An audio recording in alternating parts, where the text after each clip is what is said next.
Siddur Snippet series is generously sponsored by the Saka family and by Ayala and Avram Foreman as well. We are up to the 16th bracha of the Amida. And if you know how many brachas there are, and you know math, you know that we are in the home stretch. This bracha for many is the central bracha of the Amida. It's the peak, it's the pinnacle of all the bakashas, the middle section of the requests. Until now, each of those requests has been specific. Each request is a particular theme. And now we get to the catch-all, the generic. Now we arrive at Shema, Koleinu, Hashem Elokeinu. Hashem, hear our voices. Hear our voices. And we know, Ki ata shomea, before the end of this bracha, we're not only allowed, we are encouraged, and we'll get into this, to include whatever it is that we're davening for.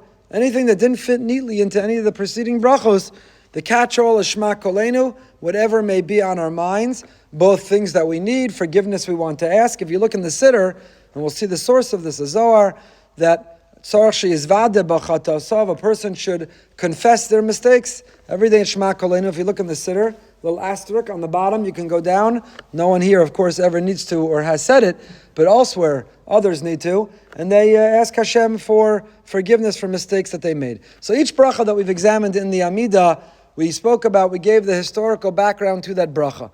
Anshe Knesset Agadola didn't write or author these brachas out of nowhere. They had a divine inspiration. They had a precedent in the Torah, something that motivated. Shibbolei Aleket Perek Yirches is the one who has been giving us each time the historical precedent. So what was the background? When did the Malachim declare Baruch Atah Hashem Shomei Tefillah? When did they make this bracha and acknowledge God as the one who hears our tefillos, hears our prayers? So the Shibbolei Aleket Arishon tells us when the angels saw Hashem, heard the cries of the Jewish people, that Hashem was Shema Koleinu, He heard our voice, our cries, and He took us out of Mitzrayim. Our cries, our call, our voice is what stimulated, it catapulted, it was the catalyst of the redemption, of the Geula.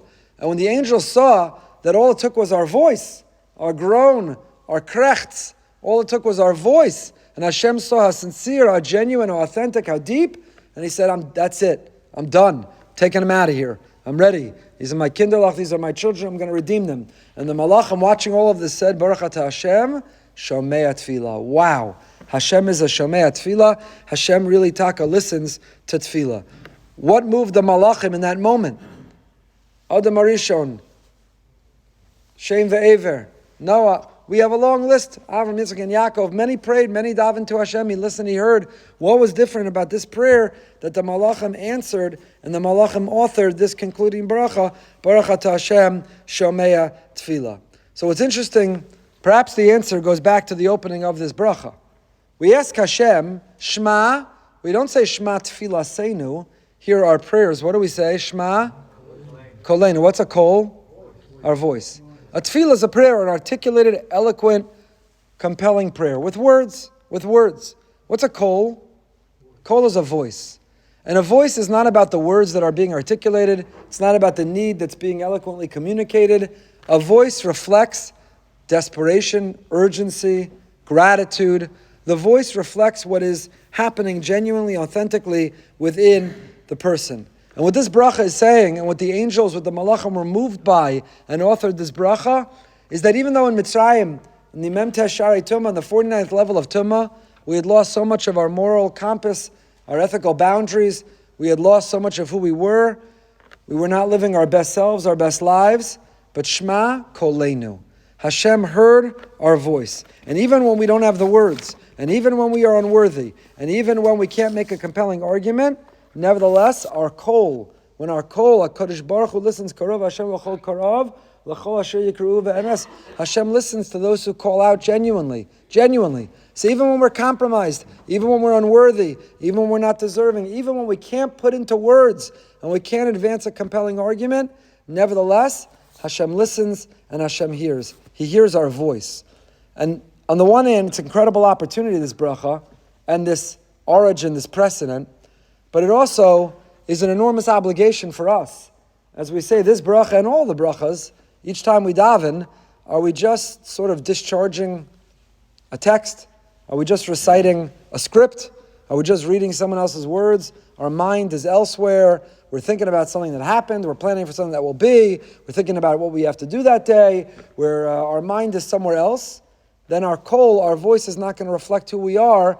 And then our words better hit the mark.